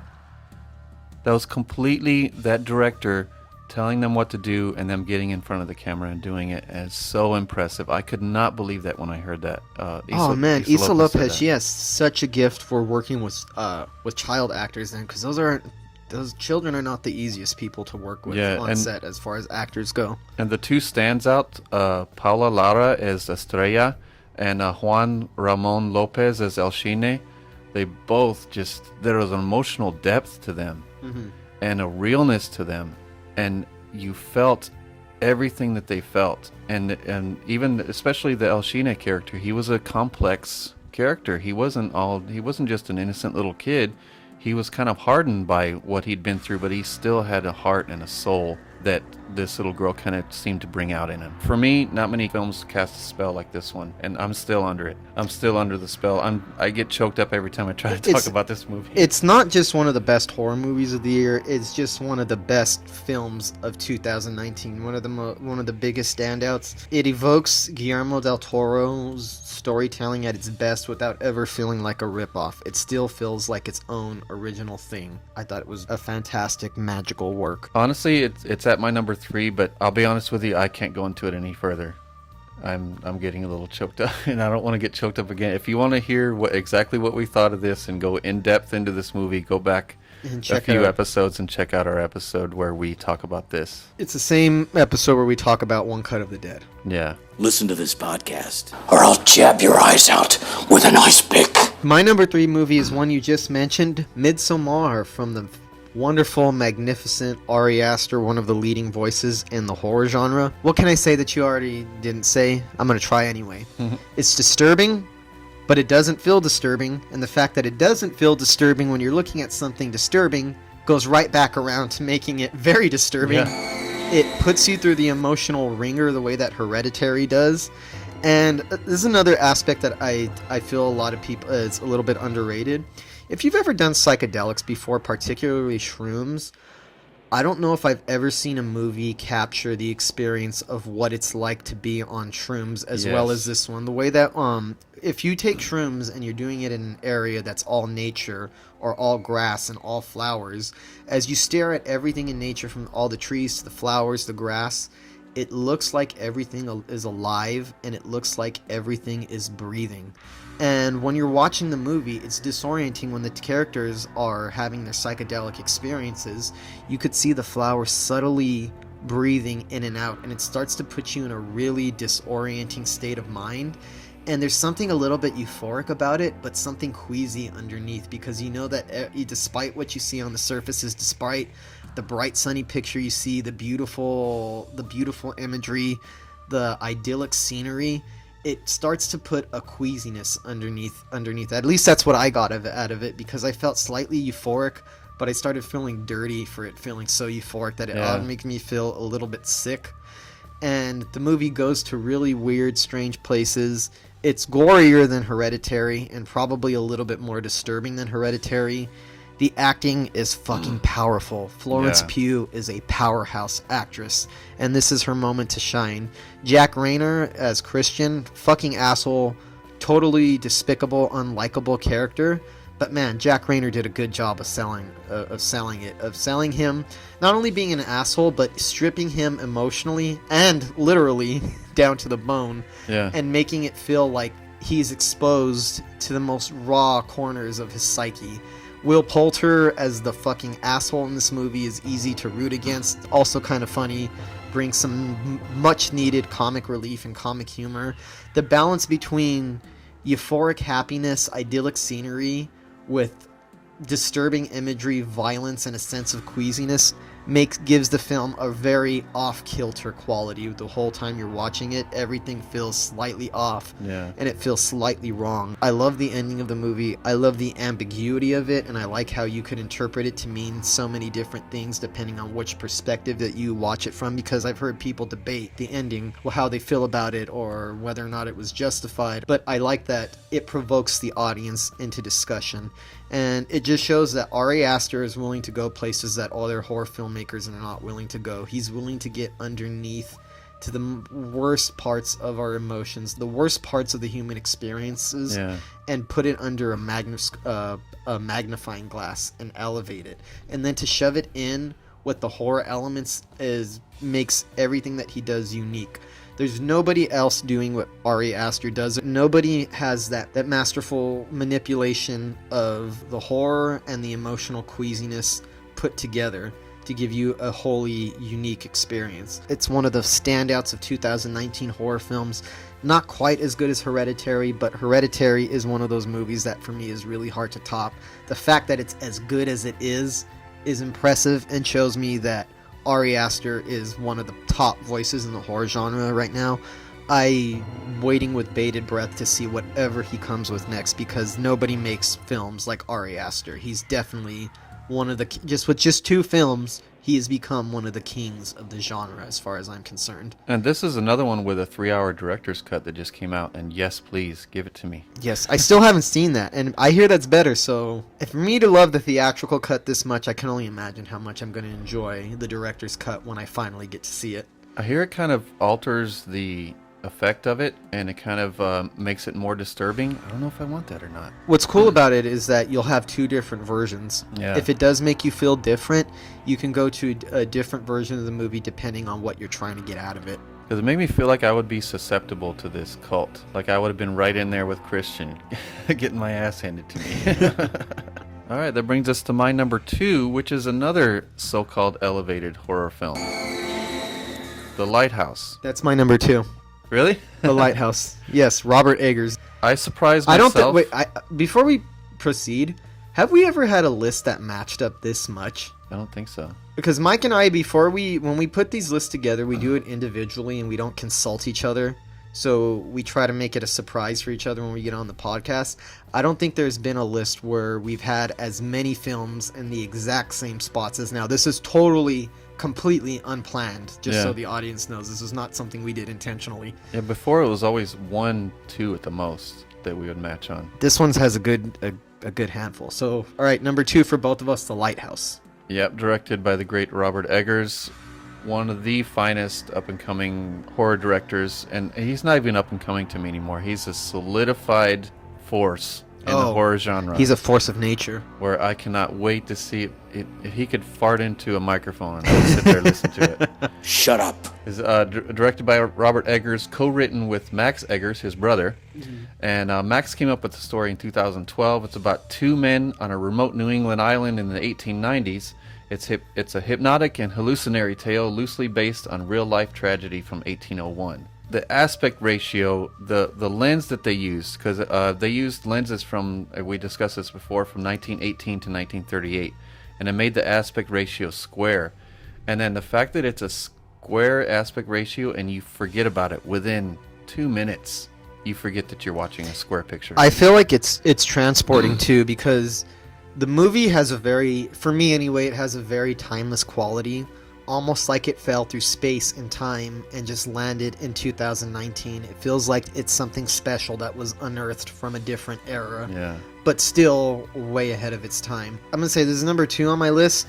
If I were to judge these purely as films, not as horror films, just as films, this would probably be my number 1 of the year. But I'm going as a horror film, which is a very slightly altered criteria for me. So that's why it's number 2 on this list. And one of the most engrossing movies I've seen in many years. I've watched it twice since seeing it in a theater, and it doesn't lose any of its magic when you watch it at home. I thought for sure that it was going to be this thing that was magical on the big screen, but once you got home, it lost some of its magic. It didn't lose any of its magic. I've seen it 5 times now, Michael. Completely engrossed. I love all the seagull stuff. I love Willem Dafoe as the haggard sea captain, and he just became that role. Someone as recognizable and as talented and has done many great roles as Willem Dafoe. I always love when someone like that makes you forget who he is. He's a titanic force of acting nature in this movie. Yeah, and he is that weathered sea captain every second.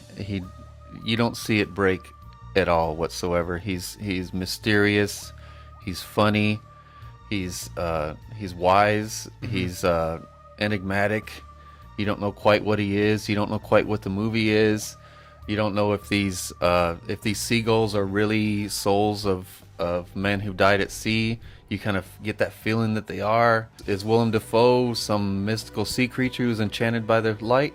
We don't know, and we don't care. We're just watching this unfold. Yeah, and watching the dynamic of these 2 men and how they go from screaming and fighting to hugging each other and singing, and it's just a roller coaster for me of emotion and style and acting and just this directing and the cinematography of it, flooding these scenes with light so they can get these rich, high contrast type of scenes and get to that much depth out of a black and white image. That's just the whole A thing. squared just, black and white image at that. Just mesmerizing. You said, you mentioned how enigmatic Willem Dafoe is. I think the whole movie has a very enigmatic, mysterious quality. That I watched it 5 times now, including once on a big screen. And each time I see it, I feel like I get lost more in its mysteries. Yeah. And I feel like my interpretation of it switches depending on the state of mind I saw it in and who I watched it with. It's hard to know where reality ends and where the fantasy begins. The way that the surrealism is mixed in is very mysterious. You don't know which of these characters to believe, and you don't even know if you can even trust what you see with your own eyes. Yeah. And that quality is what elevates this movie, because ultimately, for all of its originality, it comes down to a descent into madness style of horror movie. And the fact that it keeps the viewer disoriented, and the fact that it keeps the viewer in the dark, that you yourself are not sure if what you saw was real, and you don't know which character to believe, whether it's Robert Pattinson's character, Winslow, Yeah. or Willem Dafoe's character, Thomas Wake. You don't know which one is telling the truth, and you don't even know if certain of these events happened, or if the other person did it and somebody's trying to pass it off on the other character. And it drives you a little bit mad, because you can end up falling into it and searching, and it puts you in the mind state of losing your mind. It was like, what is reality anymore? I don't know. What's real? What's not? I love the surreal moments of it. It feels, even if it's very heightened and has a very mythic quality to it, it feels like you're watching an old sea myth unfold before your eyes. Yeah. Some of the emotions on it feel very human. They feel very real. And man, they're both phenomenal in this. And I feel like Robert Pattinson gets a little bit short shrift, because Willem Dafoe is such a titanic force of nature in this movie. But I feel that Robert Pattinson matches him beat for beat, but his character is meant to be more withdrawn, more serious, and a little bit of a mystery. You're not supposed to be sure of what his motives are or what he feels. And as it goes along, you start to see the withdrawing aspects of his performance are actually really strong and put there very carefully. And as it turns, you could see Robert Pattinson's character turning, and then he starts rising up to meet Willem Dafoe at the height of it. And by the end, it's horrifying, it's insane, it's so surreal, but it's kind of funny too to watch these fucking crazy actors just going at each other and spitting venom at each other. The speeches they go out to, the way that they curse each other. Yeah. Fucking Willem Dafoe's curse on Robert Pattinson, which is debatably real or not, for fucking not like he did the most insane like curse. It's just like a mouthful for an actor to be able to deliver all that venom all over a disagreement about somebody's fucking cooking. Yeah. To have such a vicious curse only adds to the absurdity of the situation and the hysteria that you start to feel seep into the movie. And man, some of those images seem like they come directly out of your nightmares. Things that you wouldn't see in real life. The mermaids. Yeah. The way that Robert Pattinson slips into the sea. The seagulls. Yeah. The seagulls take on their own personality, and they give the element of surrealism. And everything about this movie is magical and engrossing and horrifying. And it reminds me a lot of The Shining. I could see heavy Shining influence in here in terms of the surrealism, the way that it's paced, some of the acting going over the top. Even the part, for me, when Thomas Wake, Willem Dafoe, is chasing Robert Pattinson with an axe, totally reminds me of Jack Nicholson chasing Danny around the Overlook Hotel, only it's even smaller scale. So it has some of what makes The Shining such a great horror movie, while being completely unique, completely separate from The Shining. It's so indebted to it, but it does not feel remotely like a rip-off. It is wholly original. I can honestly say I don't know of any other horror film that's quite like The Lighthouse. It is a phenomenal piece of work from top to bottom. The sound quality, oh man, that cannot be overstated, is how good the sound is. This movie should be up for every fucking award, and the fact that it's not is kind of ridiculous. The sound quality envelops you so much that it sells the feeling of what it's like to be trapped at sea, the ocean crashing upon you, the constant sound of that bullhorn that goes throughout the movie helps to drive home the feeling of insanity that goes throughout the entire runtime. And some of the sequences in the movie just so effective and stand so well on their own, where if you just watched just that sequence, you would be completely blown away. Like the entire "Why'd You Spill Your Beans" sequence. So eerie, too. Holy shit. So otherworldly. Just the way the images bleed into each other, and then you hear in the background, "Why'd you spill your beans?" It's these magical images combined with this fantastic sound design, great acting, like fucking god level cinematography. And this is just, for me, it's the best shot movie of the year. Yeah. And I don't think I've ever felt such a contrast of seeing two characters living such a miserable existence, but me loving being there so much. Yeah. I honestly don't know why I loved being there so much, because it was miserable. It was miserable and claustrophobic and frustrating and disheartening when all your secrets start pouring out of you and then someone makes you regret them. It's just so many great things going on in this film. And these two acting performances at the center of it, with such a great director at the helm, is just so impressive. That's a perfect horror film. And the last thing that cinches the movie for me that makes it such a perfect vision is the ending. I'm not going to spoil it for the audience, but what a sight. That's all I'm going to say. What a sight you're left with at the end. That's the perfect way to end off that movie. To leave when you're done, you're going to go back into the real world feeling dazed and pondering everything that you just saw. You're such an uneasy feeling, and you're kind of titillated at the same time by the disturbing nature of the images you're seeing. It's just so many things at once. There's so many emotions and so much intensity packed into this little movie. Loved it. So that was Mike and I gushing over our matching number 2 pick, The Lighthouse. Again. Hi, I'm Elliot. You're listening to Ghostman and Rivera's Horror Show podcast. So, what is your favorite horror movie of 2019, Michael? This brings me, my number 1. I can't believe I picked another movie over The Lighthouse. I just kept thinking back on it. It feels so personal to me, even though you loved it just as much, is Bliss. I figured it out when I was looking at my list, like, holy shit, you haven't mentioned Bliss. Bliss is my favorite horror film of 2019. I kept struggling. I kept putting Lighthouse ahead of it, and I just kept thinking about some of those images and some of the music and some of the gore and some of the acting and the characters. It's just a perfect storm of everything I love about horror was all packed into one movie. And I'm a former musician, so I always love seeing music mixed with visuals, and this was done so pitch perfect. I can't imagine a movie being any better than this, that's like this, that's this visceral and dark and colorful at the same time. Written and directed by Joe Bagos. We've been so busy I haven't had a chance to go back into this guy's filmography, but I'm going to watch every single thing he's done. I can't wait for VFW coming out this year. But this one is about a gifted young artist who is suffering a creative block and turns to a new drug that's black, and it's a mixture of cocaine and DMT, and it makes her spiral into insanity and bloodlust. And boy, is it a spiral into like craziness in every way, in the visuals, in the way this character is acting. It's Dora Madison plays Desi. That's definitely one of the standout lead performances in a horror movie this year. Yeah, and I've seen her face kind of pop up here and there since then, and I just got to see what else this chick can do, because wow, what a performance. Because the first half of the movie was a very compelling story about an artist with a creative block. Mm-hmm. And you and I can both relate to having creative blocks. Relate to that, and then just the lengths that it goes to, and it never hints that it's going to be this visceral vampire movie ever.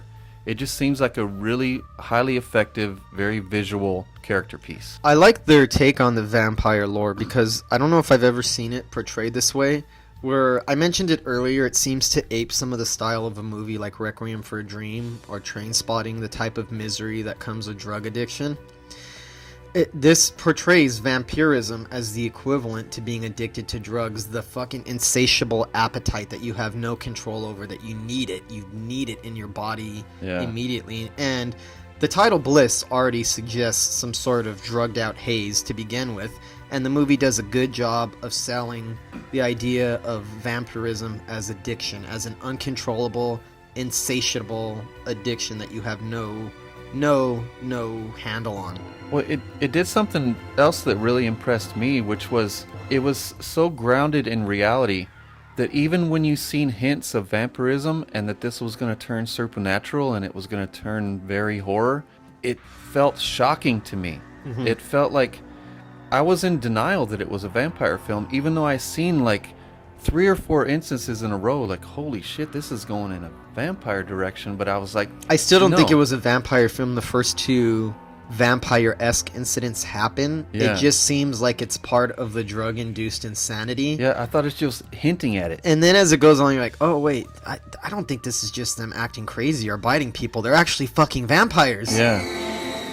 And all the different camera techniques, like the parts with the cameras attached to her. Dazzling. Yes.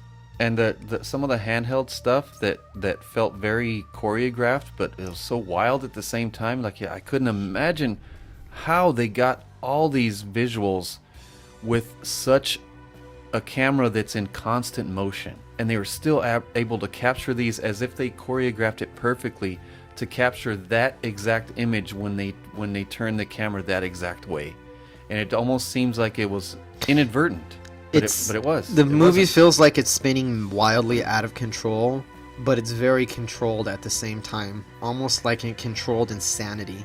Yeah. And I think that's what makes this movie work so well. I don't think it ever lets up through its, even though it's a short running time, from the moment it starts to the moment it ends, you feel like you're watching something dazzling, something that the eye is having trouble keeping up with all the visuals that are being tossed at your retina.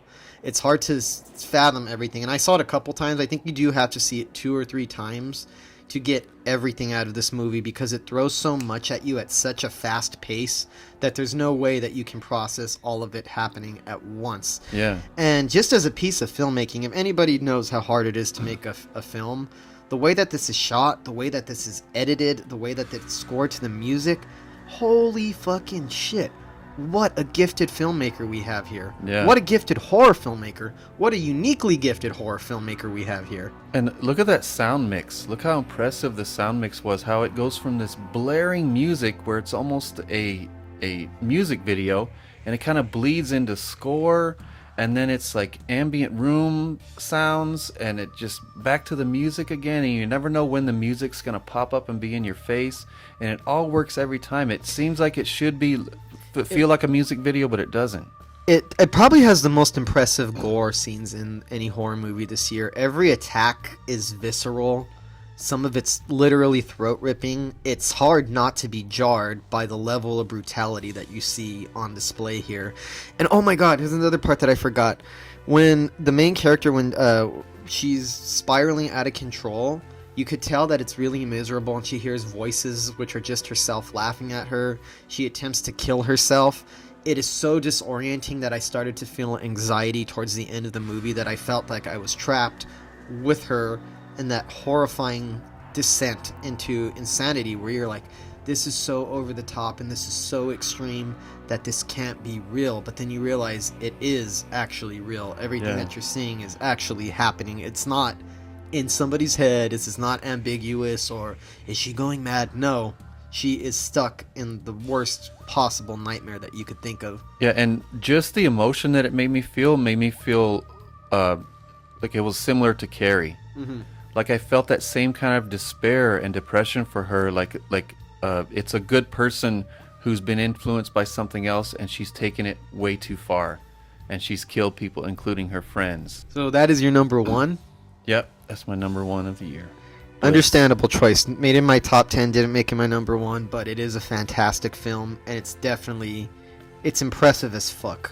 If nothing else, that movie is unbelievably impressive in the way that it's made, filmed, and directed, and done on such a low budget as well. Yeah, and as artistic and visual as this is, I still cannot believe how impressive the action was and some of the fights in this. holy shit, you could feel the impact mixes- of everything that happens. It mixes the more the meat and potatoes aspects of horror, the gore, the visceral qualities of it, with elements of elevated horror, with the camera work and the very stylized aesthetic and visuals and editing. So it's the perfect marriage of highbrow and lowbrow horror packaged into one film. Yeah, and the first half is almost like an indie hangout film. Mm-hmm. Like you're hanging out with this artist and her friends, and she's kind of complicated, kind of a good person, kind of not, kind of frustrated and kind of whiny at times, but real. Exactly. She feels like a real person. She may not be perfect and she's not always likable, but I felt like I knew her, and I know people like that. I can testify that personality type is a very real personality type, especially in Los Angeles. If you've been in Los Angeles, you'll know you've met plenty of women like her before. And this director didn't seem concerned with making us like the protagonist. He wasn't concerned with it. We like her anyway. No matter what we see her do, we like her and we feel for her anyway, but we see her very flawed from the beginning. Very real. So, other than The Lighthouse, this is well, there's a lot of films, but it seems like this was a great year for lead actresses in horror movies, for being the center and being the star. And female directors as well. Female, yes. Which brings me to my number one movie, Loose, the German student thesis film from debut filmmaker Tillman Singer. This movie is only 70 minutes long. This is the premise. A rainy night, dazed and numb, Luce, a young cab driver, drags herself into the brightly lit entrance of a rundown police station. In a night spot, Nora seductively engages police psychiatrist Dr. Rossini in a conversation. Nora tells the doctor about her old schoolmate Luce's rebellious past at a Chilean school for girls, Catholic school. Nora is possessed by a demonic entity longing for the woman it loves. Why did I love this movie? Because I've seen it about 7 times now, and each time I watch it, it gets better. The first time I saw Luce, I was a little frustrated by it, and I felt a little bit perplexed and baffled. But at the same time, I knew that everything that baffled me and everything that perplexed me was intentional. It is directed with such a clear vision, such a precise vision, that it's hard to mistake it for anything being anything other than intentional. Also, another bonus point is, anybody who knows me, I love surrealism in films. I love surrealism in horror movies. And this takes a tried and true genre, possession movies, and delivers a possession movie unlike any that you've ever seen before. This does not evoke The Exorcist at all.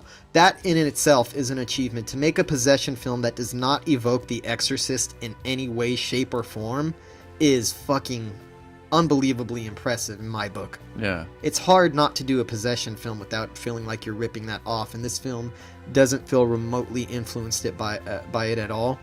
It has true nightmare logic, and the more that you watch the movie, the clearer the story becomes, and you realize that it's very straightforward. But while you're even when you start to realize what everything is after multiple viewings and the story becomes clear, it still feels like you're being caught up in a disorienting nightmare. There's a spareness to the imagery, the cinematography. Short of The Lighthouse, it has some of the best. The Lighthouse and Bliss, it has some of the best cinematography I've seen all year. It takes place mostly in 2 or 3 locations, yet it makes those 2 locations feel huge and expansive and large. So it's very intimate, very eerie, but very spacious as well, and it has a very otherworldly quality that goes throughout the entire film. I like the aspect of it's about a demon who is looking for Luce because she is a very dark person, and Luce is played by Luana Velez. I really love her performance in this movie. I think she's absolutely fantastic in the role. She's one of those girls that seems like very cool, very hip, but you could sense something dark deep within her soul. Something another flawed character. Yeah, another flawed character. Where, much like the main character of Bliss, she seems flawed, but the difference is the main character in Bliss is flawed in ways that are normal and kind of relatable. We all can be a little whiny at sometimes. We can all be a little bit annoying sometimes. Luce, on the other hand, seems evil. she's constantly reciting this blasphemous versions of the Our Father in Spanish, and each time she says it, it gets more and more creepy. And this is one of those movies where religious people are probably going to be offended as hell by the prayer that invokes the demon that she's calling forward in the movie. And it's one of the coolest speech. I don't know if you would call it a speech or recital. One of the coolest aspects of any horror movie I've seen this year is the blasphemous version of the Our Father prayer in Luce. I like the scene where she is being interrogated, going through a police interrogation through a form of hypnosis, and the way that she starts recalling her night, replaying her night as a cab driver when the demon actually possessed a rider and got inside the car. As she's acting it out, you see her just sitting in a chair in a police station, but you hear all the sounds that she's hearing. It starts to give, it's weird because it's like a very simple scene in one spot, but it feels very large and complex in what it's trying to pull off, and the way that this almost ritualistic police interrogation turns into a demonic incantation very, very slowly, and the way that it does it is so masterful. Almost like a battle of wits for her soul. Yeah, yeah, exactly. There you go. You put it in words that I was struggling with my words. It's like a battle of wits for the soul. And it gives off such an otherworldly quality that I feel like you see it in the best parts of The Lighthouse. You see it in here. And while I think The Lighthouse is a better film than Luce, I have to give Luce the edge as a horror film for me, because it seems to bleed evil. The Lighthouse bleeds insanity, where you're not sure if any of this is real, if there's really an evil presence there, maybe, maybe not. Luce gives off the feeling of something very demonic creeping throughout the movie. And that's another thing I like about it. It puts you inside of a possession, of what it would like to be possessed by a demon, because I imagine it would be disorienting, confusing, a little bit intoxicating at the same time. And the way that she lures Luce in to try to capture her and try to bond with her soul is so slowly mesmerizing and so intoxicating. And I like so many wonderful images spread throughout this movie, and it's only 70 minutes long. It was a student thesis film at an art school in Germany, and Tilman Singer, the director, only made this to be a calling card. He thought it was this as just a calling card. This is not a calling card. This is a filmmaker with a fully formed vision right from the outset. It feels like the work of somebody who's been making films for a long time and knows how to use the medium of film to get exactly the desired effect that they're trying to get out of it. So this does not feel in any way a debut movie. I am so looking forward to whatever it is that Tilman Singer does with his career. I would put this, I don't know, would you call this elevated horror? I would say, yeah. Yeah, the delivery of it.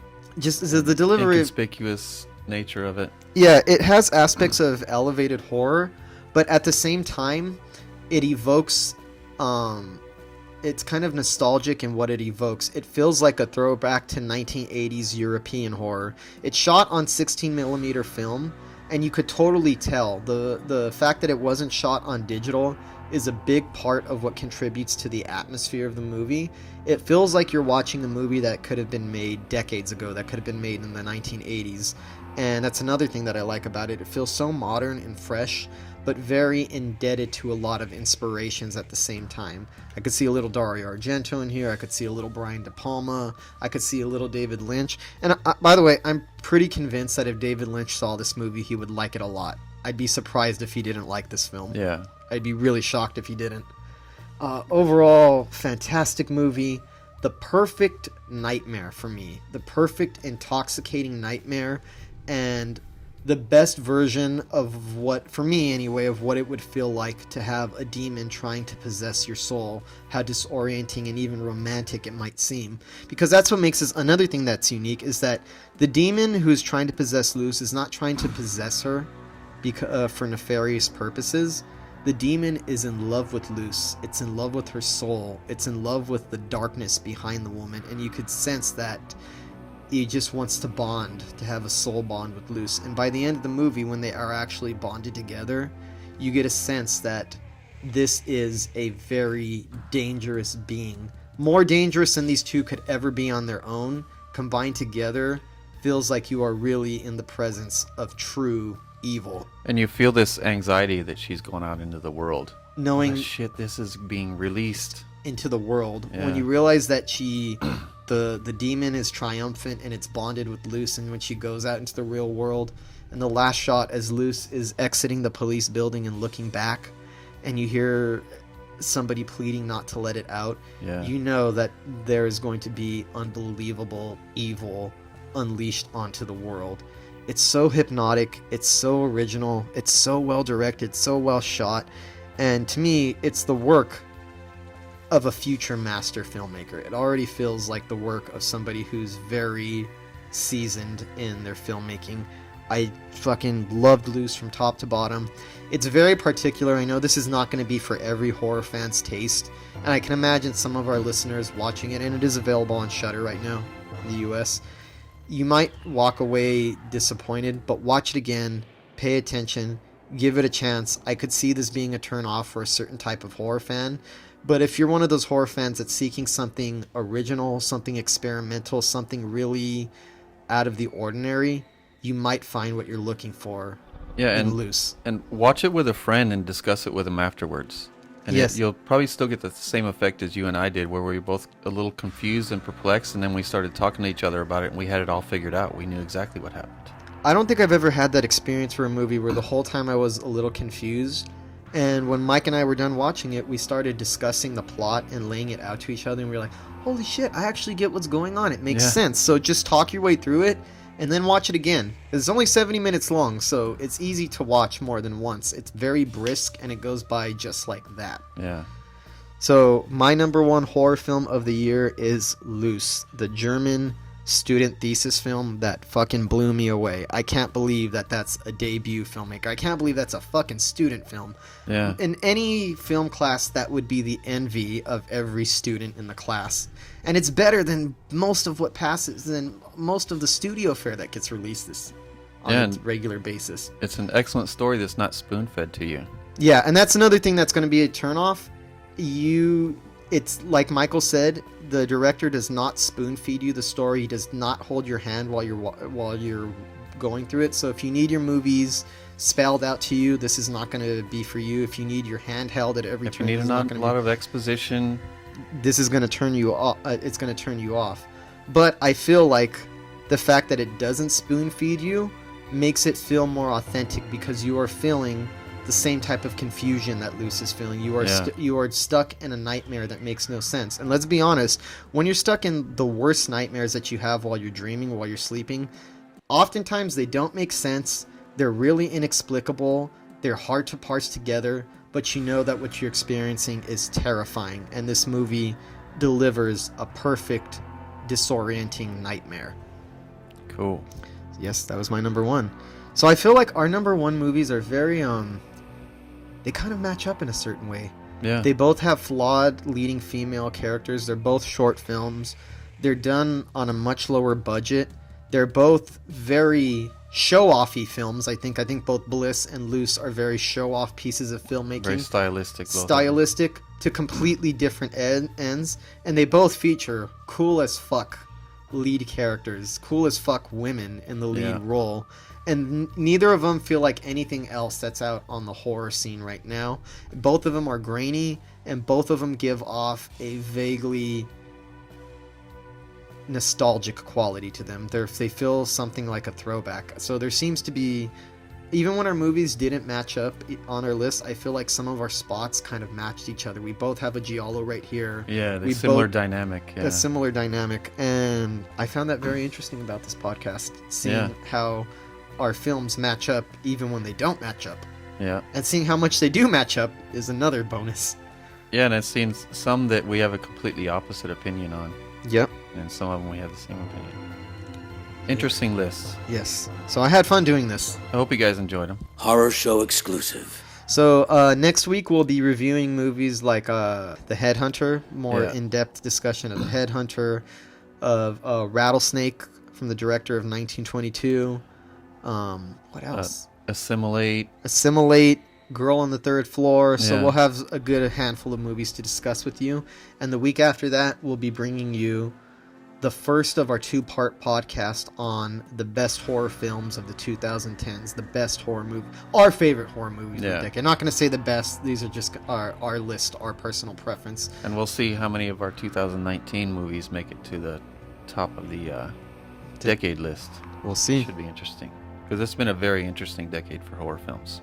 Probably my favorite decade of horror films since the 80s or 70s. Yeah. I feel like this is the best the horror genre's been in decades. It's flourishing like it's never flourished before. And the sheer output and the level of quality is, for me, unprecedented. When people say that they feel like there's no good horror movies anymore or it's stagnating, I'm like, you might have been able to get away with saying that in maybe the early 2000s. Yeah. But to say that in this decade... No. Yeah, I just it's say been too good. I just say watch more horror. If you Yes. don't think there's enough good horror out now, you just need to be watching more because Yes. it's out there.